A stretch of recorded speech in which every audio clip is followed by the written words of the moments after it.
Hey everyone, thank you so much for joining me this week for this episode of Demystifying Money. I am joined by Hanneke Antonelli. She is the author of the Up-Level Project and an award-winning life coach and business coach. And today we're going to talk about profits in our business and business acceleration, because this is something, as we're into the summer months and we've gone through maybe the first 2 quarters of the year, where a lot of people might be thinking, oh my goodness, I'm falling behind. What should I be doing? Maybe you're reassessing their goals. So I thought it'd be a wonderful time to bring her on to talk about how she helps business owners with these exact questions. Thank you so much for joining me today.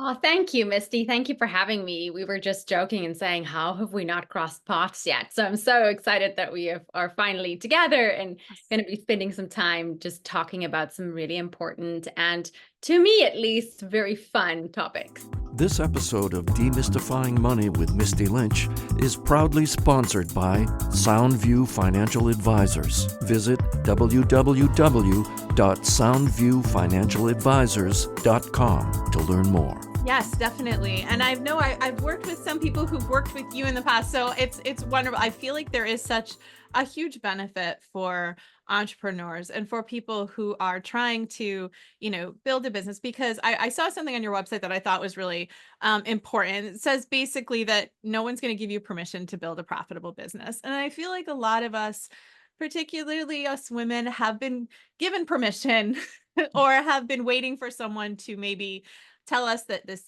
is okay, or this is right, or here you're going to earn X amount of money based on this role. And no one's going to do that for the entrepreneurs out there. Really, you have to do the work yourself and kind of deal with a lot of complicated things like growth and pricing and strategy. So how did you get involved in this work? And why is it something that you've decided to write books about and really dedicate your whole career towards? Oh, wow. Okay. So, how did I get involved in this world? So I have a degree in business, and I'm a Wall Street veteran. So, and my dad was an accountant. So money is in my veins, so to speak, or business is in my veins, and speaking about business is in my veins. And when I was looking to do a career transition from Wall Street into something else, I first jumped into Pilates. I danced all my life and I absolutely loved it. I actually wanted to become a ballerina at one point and a teacher.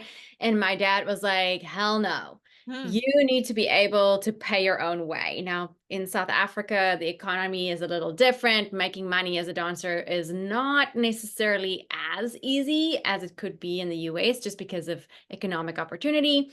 And so even though my dad, squished my dream a little bit, he definitely was like, no, you are a woman and I want you to be self-sufficient, which I'm so grateful for, because the more I speak to women, the more I'm realizing that this isn't actually what they were taught, or, what their upbringing was like. And in my family with 2 brothers, I was never treated as I'm going to become a housewife and a husband was going to look after me. So that's how it all started. I go and I get my business degree. I land on Wall Street. I'm with a bunch of men every day, and I'm very unhappy. And so I did a lot of work with a coach who I still, until recently, I was working on and off with. And she helped me to realize, okay, this is not what I want in life or career. And so I made this switch. Then I get to Pilates. I'm self-employed. I'm an entrepreneur. I built that business to award-winning status pretty quick, and I burn out. And I do what so many entrepreneurs are about to do right before they hire me. I built something that wasn't sustainable, that was not really feeding my soul anymore. And so to me, the only option was to jump out. And looking back at it, I could have probably done so many other things that would have made it sustainable, that would have been fulfilling. But instead, I burnt it all to the ground and I had to start all over again in my coaching business. And now that was my path. And sometimes we have our journey. It's very sad when I get a $1 million business owner has a lot to lose, who wants to jump out of their business and Yeah. sell, Mm-hmm. right? And I know, having my SEPA as well, so I'm a certified exit planning advisor as well, that business isn't going to be able to be sold in a way that will then give you the opportunity to retire. Okay. Right. Mm-hmm. So now what? Now you're telling me you want to quit, and you want to start this other little thing, but you're the sole income person. Sometimes, a lot of times, women are actually the breadwinner in the family, and that's now you're really going to shoot yourself in the foot. So usually, then this is where I then use my own experience in, like, there's a way for you to build this thing so that it is something that's sustainable and you love and you're satisfied by again.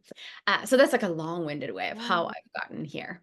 But I think it's interesting that you mention a few things as far as, being on Wall Street, where usually if you get a degree in business, that's the goal and you won, but you're not happy. Or starting your own business and building it up into, being able to win awards and then burning out. So I feel like, and this could be why coaching, I think, is so helpful for people. It's really our brains think over there is better. And then you're there and you think, why am I not happy? Why, even though understanding that, like, you're not going to be happy 100% of the time, but I feel like that's what we do. We think that we should be, I did what and now I feel a little lost or maybe empty, or Yeah. maybe I need to like burn it to the ground and start over because that's all I know how to do. So it's so interesting how a lot of entrepreneurs do this. Yeah. At this point, I and they feel also, like, you know what? It's not working. Maybe I should go do this.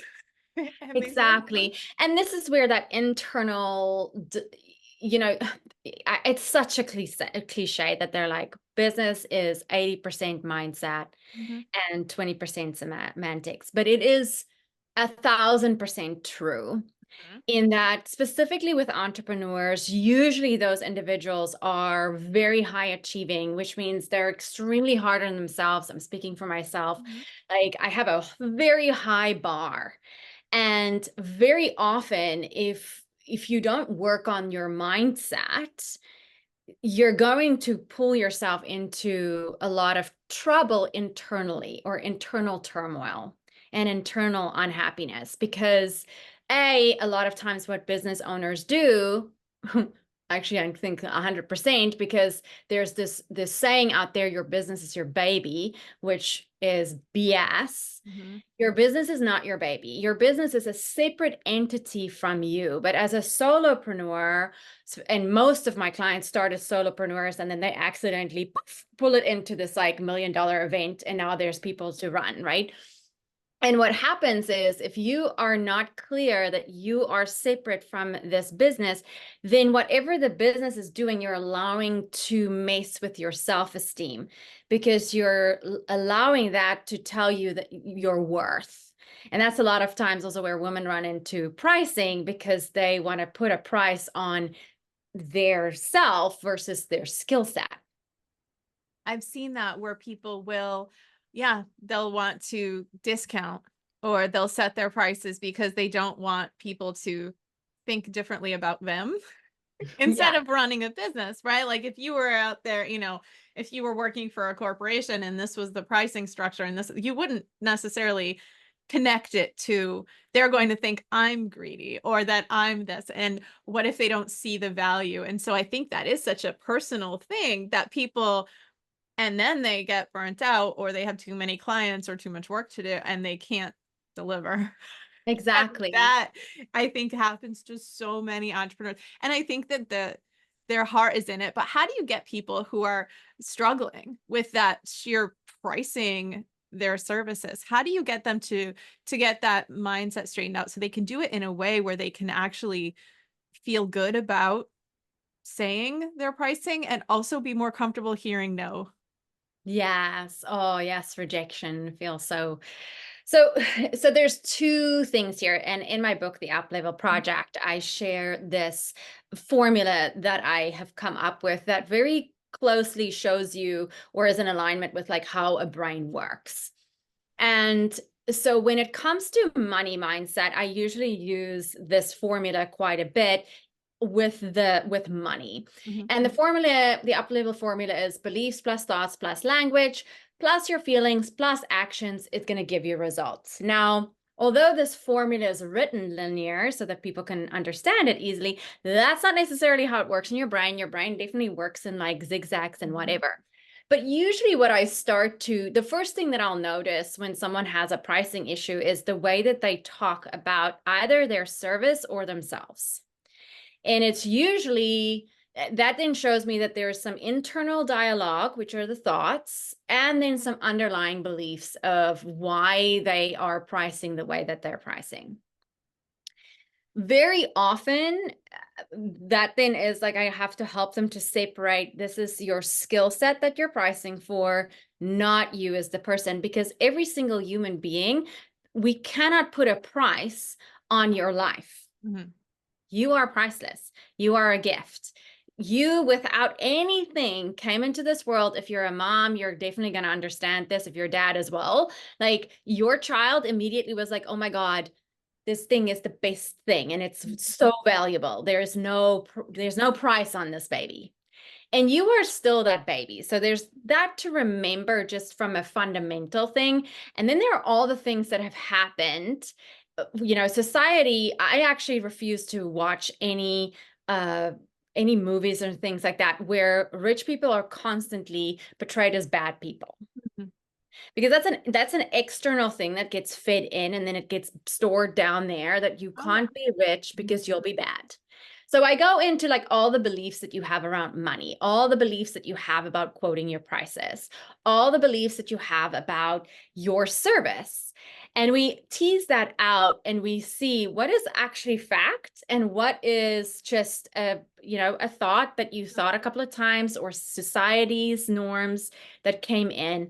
And I'll work with them to switch that so that we can get them the result of being able to quote their prices. And then the next thing about the rejection is understanding that sales is a numbers game. And I work with so many business owners. My business owners tend to be extremely busy people. So I hear them so often go, thank you so much for following up. And that's usually after I followed up 10 times. Now I've been like obnoxious in your face about this by that point. But none of them have ever given me the middle fingers and said, get out of my inbox. Right. Right. And so it's understanding that you are of service to people and that them saying no is actually a gift as well, because then, you get to move on. And if you don't hear from them, then it's not time for you to think that maybe I'm bugging them or all of that. So again, we go back to the mindset, like what do we have to believe? What do you have to think? What do we have to say to get you to feel, because all those things are going to have an influence on your feeling, to feel more confident about this. Because when we are confident, we can take action. Mm-hmm. And usually when we're more confident, our actions are bolder. And that's why people get great results. That's so true, because I think that some people will take some action, or maybe they'll do something, or they'll send one email out, or they'll put one post on social media, and then they'll be like, nobody cared, so no one's here, and that must be, they must be tired of hearing from me or seeing me, forgetting how many times you have to see something or maybe hear something before you really, register. And I think that it's funny because a lot of times people don't follow up. No. But I think it's because they don't want the opportunity to hear no, instead of the fact that like people aren't probably thinking like, oh, I can't believe that she keeps emailing me. Literally, I have people that come back so many months later because their life is just busy, like you said. And then all of a sudden they're like, oh, this is the right time, or thanks for reaching back out, because now everything's changed. It's more, like you said, numbers. Yeah, and this is where it becomes so incredibly important, and it's so difficult. Like as someone who, I'm saying this to you, I practice it all the time, and then sometimes you do look at your business and you go like, why the hell am I doing this, right? So let's normalize that. Every business owner feels like that. Let's also normalize the fact that nobody's going to come onto the internet and tell everybody like my business sucks right now. You're just not going to do it. Yeah. And yet it happens. Like every single entrepreneur out there struggles at some point in time. And the bigger your business is, usually the more things there are that you're going to go through. That's like onions, right? Layers of an onion. Like you're always going to be working on something. So the more we can train ourselves that I can be whole and wonderful and healthy and all the things outside of my business, and this is just an extension of me, it's not all of me, the better it will be, because then if someone says no, it doesn't matter. It's disappointing, sure, but it doesn't matter because my kids are beautiful, my husband's wonderful, I have a roof over my head, whatever the thing is that you're going to be grateful for, or that really makes you feel, this is rich for me in life.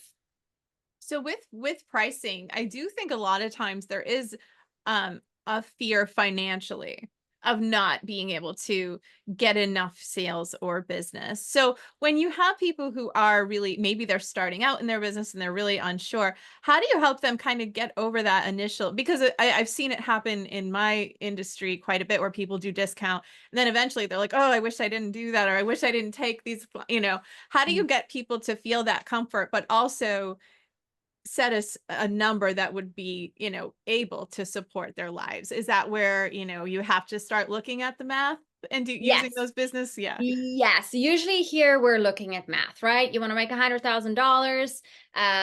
You can't, and you're going to work 8 hours a day. That's $75 an hour, just so you know. So that right there is like, you're not going to work 8 hours a day. Right? So maybe some people are going to, but at minimum, it needs to be $75 an hour, right? So, and then it also comes into how many clients can you realistically serve, right?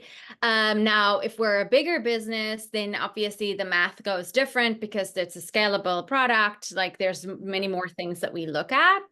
And how we add, revenue streams, like which will be the best revenue stream to add next that will give you the best ROI. But in the very, very beginning, it very simply is like, how much money do you want to earn per year? How many clients can you see in a month? And therefore, how much does each client have to pay you? Simple. Very, very simple. And so it's so hard. It's but so hard. really... And again, you gotta also go, right? Like, and I'm not saying you cannot do this, but someone who is an esthetician, if you can only see 10 clients a month, like that's going to be a little difficult to get to the 100,000. So we have to figure, there's a lot of other things that go in. In the coaching world, it's easy. It's like, okay, well, then you charge $2,000 a month for 10 clients and then you're at 120,000, right? Like, boom. So yeah, so there's like the math that needs to be done. And then when you have the math, then it's like, okay, well, your conversion rate on direct outreach is usually 25%, online is 1%. So then you start to just play with the numbers. So yeah, and I think that's so, it's a lot of times people don't do that step and then their pricing is all over the place. And some people who are paying them a lot more for the same amount of value, and it gets to be a little lopsided and feel a little strange. So I think that it's such an important process to go through, is that pricing piece and really getting a good understanding and a feel for how to, express it in a way, because when the numbers make sense and it makes sense in your brain and you've caught up to it, then it's easier to present it because it is you're really more confident. Yeah, exactly. And when you're more confident, people tend to say more if you learn how to do some really effective selling conversations where you're leading someone to a yes, you're not coercing them into it, but you're showing them the value. That's very important too. I will say that with some services, it's easier to see the value than with others. So you really have to know also where you're at in your niche and your market. Yeah. And that's important because a lot of times you might have a service that's not a tangible product that somebody could say, yes, this is, this is a car, this is worth this. And also the people who are closest to you might not be the people who are your ideal clients. And so that's something that happens a lot with people, right? Yeah, so important.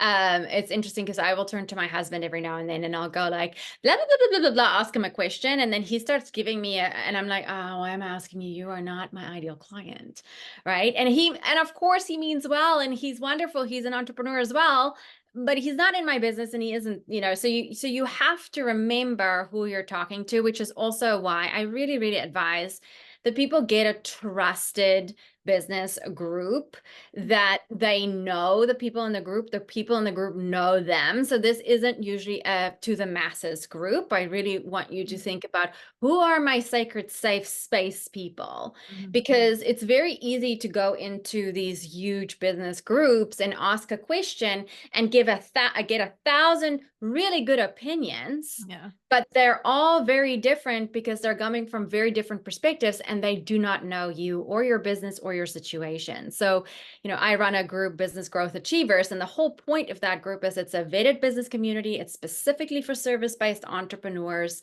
and it's people who are going beyond solopreneurship. So, everybody in this group is going to get you. Mhm.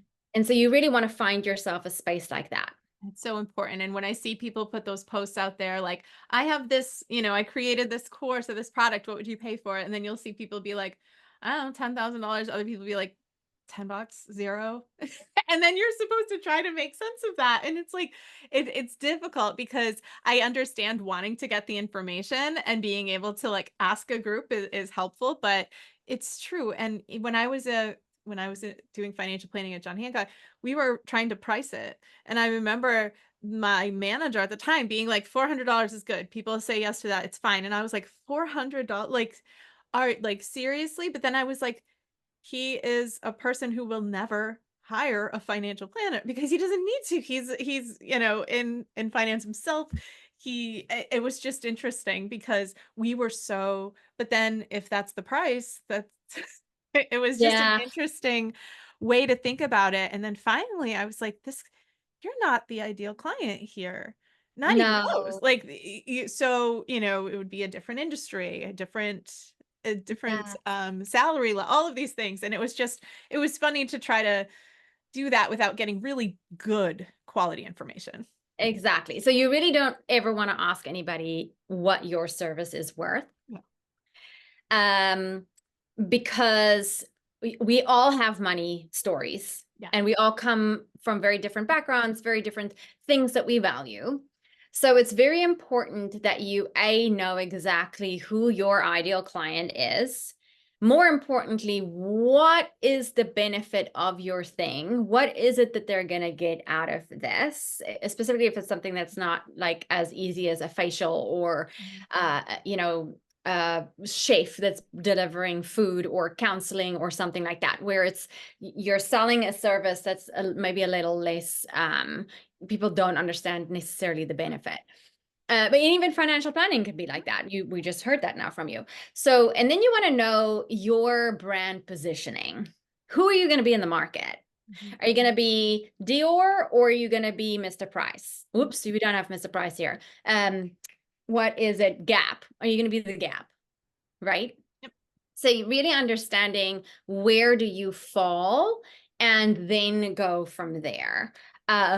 And then there's like a whole bunch of money mindset work, like understanding that people will say yes if they can see the benefit and the solution that you're going to give them, that they're looking for. When we talk about money mindset, I think one of the things, and this could be something that people are thinking about, especially as maybe they have a little bit of a break or maybe a slowdown over the summer. Not every industry does. Some are very busy, but some do.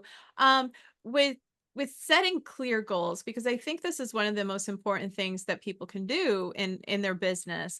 And at some point, people seem to just be kind of running and going, and they don't have the goals. So I'll ask them about their financial goals, and they might say retire someday, maybe send my kids to college. But the goals are very generic, not specific. So when you're working with the business owners, how far out do you look for people to have goals? And also, how do you help them clarify them if they're really just getting very used to trying to get by? Okay.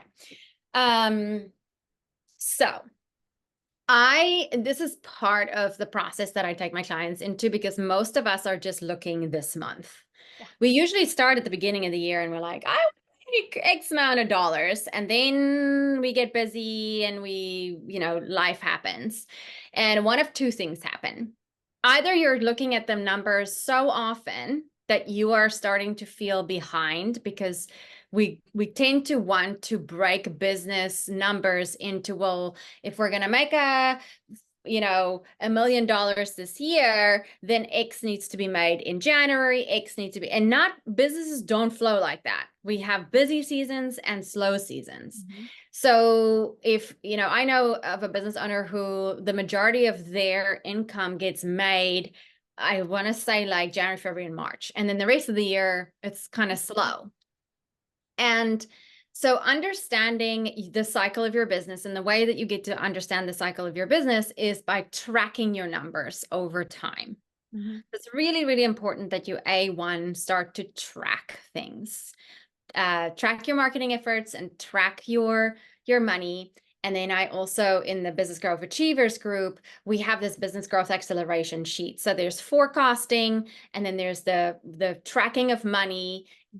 We do also in there your weekly debrief as a CEO, where you really start to take a look at what was happening last week, what do we want to do, so that you continually are connecting with your big goal, but adjusting on your route to the big goal. And so what I help my business owners then to do is, and again, I do this in the Business Growth Achievers group, is every quarter we have a quarterly planning session where I let you look at what worked, what happened, what was going on, and then I actively plan you to where you said you wanted to be at the end of the year. And sometimes we have to adjust, and sometimes we are over, under, whatever, and we get to play with those numbers. The next thing is being open to possibility. And this is where that mindset piece comes in again, is if you are consistently saying and pushing that you need to make $10,000 every single month. I'm using like small numbers just to like make it like easy. But now you make $5,000 one month and $2,000 the next month. Now, after 3 months, you're going to be like, oh my God, I'm so far behind. This is where you have to remember, like, be open. You could get paid $20,000, $40,000, all the way up to the December 31st. You can still receive all of this money. So not getting too specific and rigid with how the money needs to come in usually helps, because business owners tend to put a lot of pressure on themselves. So the more we can take that pressure off, the better you're going to feel, the better action you're going to be able to take. It's so important, because I think what you're saying is so true, that some people will have a slower month, and then I'll hear them say, oh, but people aren't spending money anymore, or the economy, or this, and to try to kind of justify why that happened, which isn't necessarily the mindset that will be, well, next month could be a $20,000 month or $30,000 month. It's kind of saying like, no, this is why. It's not my fault. I didn't fit. Yeah. They're making it mean something, because our brain needs to have a story that it can explain and justify stuff, as you just mentioned. But if that story isn't helpful, because if you say that enough times, now it's going to become a belief. Well, people don't spend money on coaching anymore. Well, that's BS, because it's a $1 billion industry, right? Or going to be $1 billion. Well, how many times do we hear that? Yeah. All the time. All the time. So you really have to be very vigilant with what you allow yourself to continually say. And if people ask you like, how's business? Are you busy? And you're not, it's okay. You're going to say, business is going, I'm working on X, Y, and Z, and I'm excited about. So you're not lying to anybody that you're not busy. Right. Because I think that's what happens. Like, nobody wants to lie and say, oh, I'm so busy. Or you'll say, I'm so busy. And you're like, I'm not busy. And now I feel like I'm not. Right. So we do tend to use like busy as a badge of honor. And I feel like sometimes, and I as somebody who has a very small, team, it's interesting when you're thinking about like becoming less busy, creating more space to get back into that CEO role, that creative, leadership role. So when you're working with business owners who maybe are that busy, or who are doing a lot of maybe low dollar value work, during those hours that they're working. How do you Yeah. get them to kind of change their mindset to become more of a business leader than in the business all the time? Perfect. Excellent. Love this question. So usually I've actually created an assessment around this called the Business Acceleration Assessment. Mhm. And the assessment purpose is to show you what category of business owner you are. Are you a doer, a fixer, or a leader? And then it's also going to, depending on where you are, show you exactly what your next key area of improvement is. So I highly recommend that people take that. The Business Acceleration Assessment, we'll have it in the show notes. Mhm. But basically, the idea behind this is that everybody starts as a doer in their business. Most people who start as solopreneur and then build it into something bigger. You start as a doer, and as a result, where you are right now, where I've been, we know how everything works in our business. But now, because we know that, we get a little controlling. We get a little, we have tendencies to get controlling. I also don't want to just show, like, put that over everybody, but you have the tendency to get a little controlling. And because you know how to do everything, you're like, well, it's just quicker if I do it myself. And now you get stuck into the busy work. And I love that you just said, like, the lower dollar value things. So what I usually do with my clients is help them to give themselves promotions. And the promotion will go, let's take you from a doer to a fixer. And ideally, I want you to be the leader and the visionary.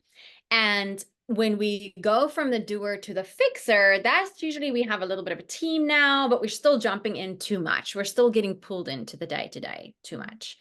And so you really want to think of it as like, I'm going to work to get myself out of the minutia as much as possible, which can be extremely difficult because once again, there's mindset stuff around that. Busy, I'm not busy, but the busy work looks different when you're a business, when you're the leader and even the fixer, because as you grow, your whole thing is to take this ship and lead it to where you want to go, to your big vision. And if you are too busy in the minutia of things, you are unable to do that. And the two roles are very different. The one looks very busy, which is the doer and the fixer, and you're constantly in your business doing all the things, putting out fires. And the visionary leader piece of things, that is where you are still busy, but the busy work is much more global thinking, and you need bandwidth to do that. Yes. And so I help folks to create that bandwidth by role refinement, promotion, thinking of giving yourself a promotion, understanding the dollar value of your time. It's very interesting. I was talking to someone the other day and I was quoting my prices and she's like, wow, you charge that per hour? And I had to kind of go, like, this is not per hour. It's the results you're going to get. It's the experience that you're getting. Because they were stuck in the mindset that they're only paying themselves X amount per hour. Right. And I immediately wanted to go, like, that is what you are charging for your service. That is not what your dollar per hour is worth as a business owner. Because they told me what their profit margin was, and that is not their per hour dollar amount. I think that we get kind of stuck thinking like, well, this is what we made in the past, or when we had a corporate job, or when someone paid us, it was $40 an hour, or this per hour. And I talked to some people who are like, but this is what I have to make because this is what I'm worth. And it's interesting to kind of separate that piece out.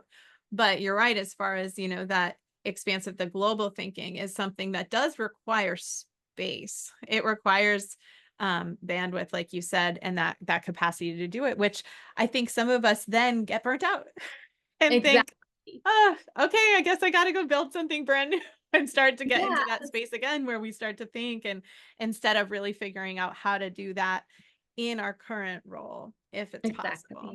And you mentioned that you also help people with exit planning. And I do think that's important. I'm somebody who purchased a business from somebody who had started it as a solo person in 2010. She didn't want to see it just dissolve, but also she was very eager to retire. And so it ended up working out quite well, where she was able to, we were we kind of worked through it to create a succession plan where she didn't necessarily have a natural one in place.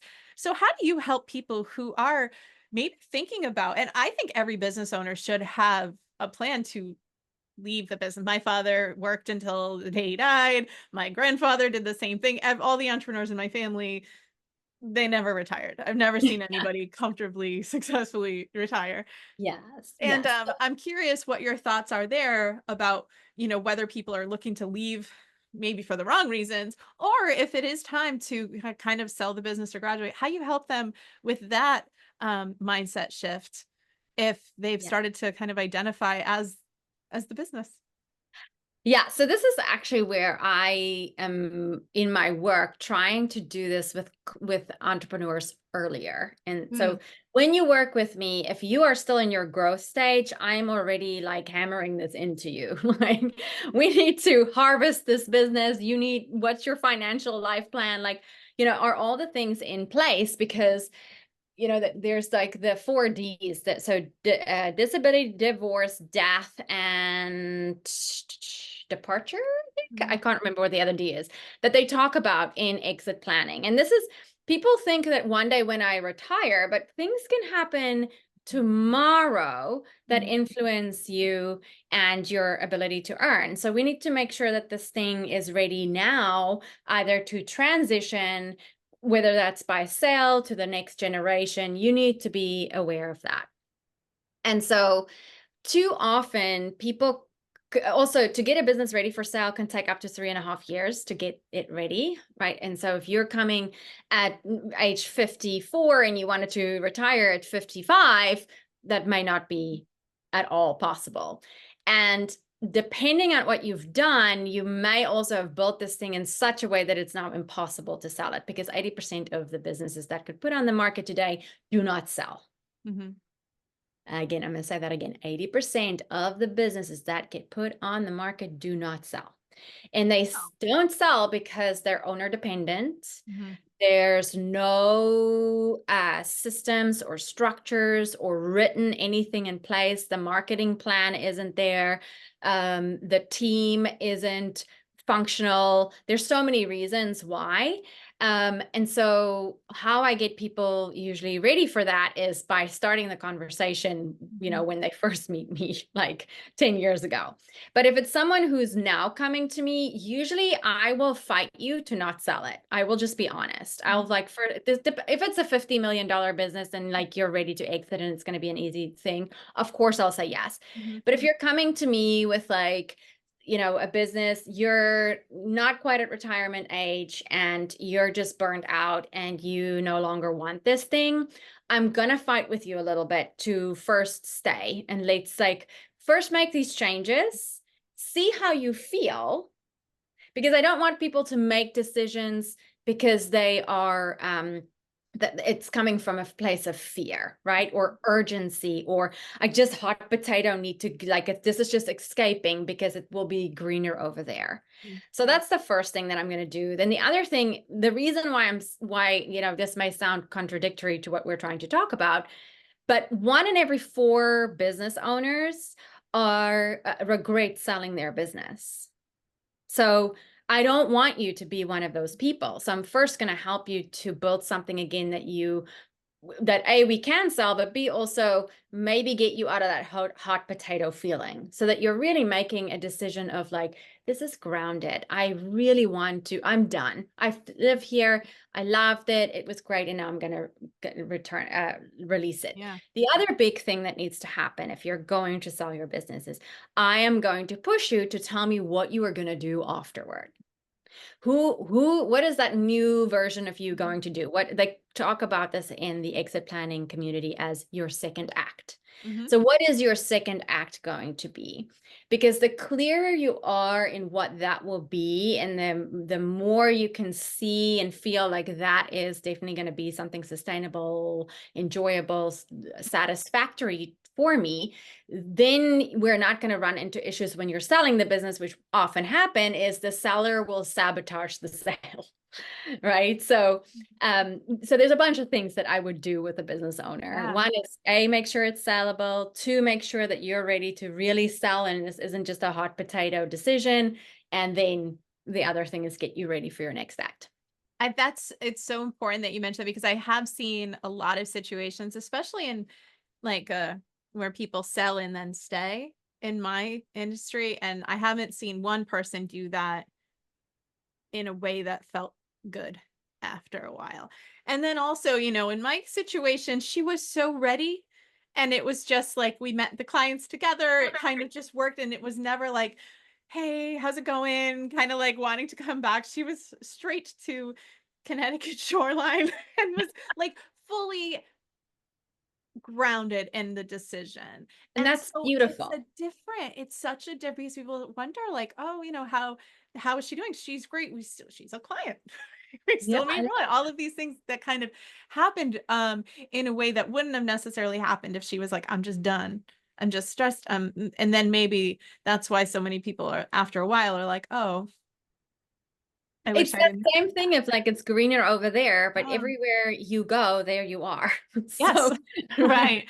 Exactly. So, and a lot of people, especially when I talk about retirement and things like that, they have no idea what they're going to do after that, like honeymoon phase of, oh, I'm going to go on a trip, or I'm going to go spend some time, with my family. And then like they don't really plan for like that next month, Monday morning. What are you doing?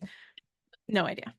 no idea. Yes. And so this is like the clarity piece of helping Yes. understand that, envisioning that. So I'd love to know, what do you think, what is, with your business, what are some of your big goals for you with your clients? Like, who are your best clients? Who do you love, working with? And also, what other options do people have if they've been listening and they'd love to learn more? Oh, thank you. Yes. So I am currently taking on some new one-on-one clients. I love one-on-one work. I love bespoke work. And I generally work with that multiple six figure, want to break to seven figures. That's like the one stage that I work with. And then I work with that multiple seven who wants to exit their business as well. So in both of these cases, the goal and how I help you is to help you to create more bandwidth, to help you to increase your profits, become a more confident leader, and then create more freedom, not only to spend in your business, right? But to actually do those things that fill your cup. So I definitely am in the mindset and very much have the mission of helping entrepreneurs to create their life that they want first and let the business then support that lifestyle versus bigger, bigger, bigger, bigger, bigger, I burn out. So those are like my sweet spot, love working with. And then I also have this group, I call it like a gym membership for your business. It's the Business Growth Achievers, where you can come in. We do quarterly planning sessions. I have a weekly accountability worksheet for you to help you stay on track with your business goals. And this is very much for that. There are also, some of them are on multiple six, some of them are a million. They're sort of more all over. And it's sort of like my space for folks who are done with my big packages, but still want to be connected, or people who want to come in, see what I'm all about. They can book one-off, one-on-one strategies in there. We have quarterly dinners. So it's just this community that are vetted specifically for service-based entrepreneurs, where they know they can get good resources, connect with people who get them, who have similar goals as them, and get sound advice. So those are my two things. That's amazing. Well, tell people how they can connect with you if they would like to follow you online or learn more or purchase your book. Her book is awesome. I've read it. I do enjoy it. I think that there's so much valuable information that I think it's, I think some people are reluctant to like share, some of their tips or some of their advice in a book or online. And I think it's just because I think you read something like that and then you think, oh, what could one-on-one work or working in a small group mean if this is the information that's out there? So if people are looking to find your book or follow you online, how can they do that? Oh, wow. Well, first of all, thank you for that beautiful compliment. It warms my heart, because that was the purpose of the book, is to really be very raw and honest and Yeah. share all the things of an entrepreneurial journey. So thank you for reading it and telling the audience about it. So yeah, so you can buy the book. It's either on my website, or you can go to Amazon, or any bookstore in the world actually carries it. You just have to ask them to order it for you and you can have it. It's called the Up Level Project. The rest of me you can come find at HannekeAntonelli.com. We'll link this name because, Mom, thank you. Nobody can spell that. We'll link Our it in the moms show knew we'd be able to buy our domains someday, right? So- Exactly. My mom definitely, like, in 1982 was lying in the bed going, "We're going to call you this so you can buy a domain." Anyway. We don't know what that is yet, but it's a good idea. And then you can take, I think if you really want to sort of get your fingers just wet, like, buy the book or go do the business acceleration assessment. It's really like such a great and rich, nifty tool that's going to help you to start to implement some of the principles that we spoke about today. And then, of course, I'm everywhere on the web, on LinkedIn, social media, all those beautiful things, Hanneke Antonelli. There's only one Hanneke Antonelli that I can find online, so you won't mistake me for You anybody won't be else. in the wrong place. Well, Hanneke, thank you so much for joining me today. I think that, what you're doing, I love the thought of the small group or the one-on-one. I think it's so important for business owners to feel supported and to have someone that they can talk to about these things. Because a lot of times I'll talk to people and I'm the only person that they could talk to comfortably about money or big financial goals without feeling shame or guilt or bad. And the more people that you can have around you that you can feel comfortable chatting with about these kind of things, the more successful I believe you'll be. If you're looking to find out if you have room in your budget to hire a coach, please head over to mistylynch.com. I'd love to talk to you about your financial plan, your business, and see if you can start to bring in some coaching into your life, because it could be super helpful. It could be just what you need right now. And you can also find my book or other episodes of the podcast there. So thank you so much, everyone, for joining, and we'll talk again next week. Thanks so much for having us. Don't forget to share with friends and family, and together let's demystify the world of money. Knowledge is the key to financial empowerment.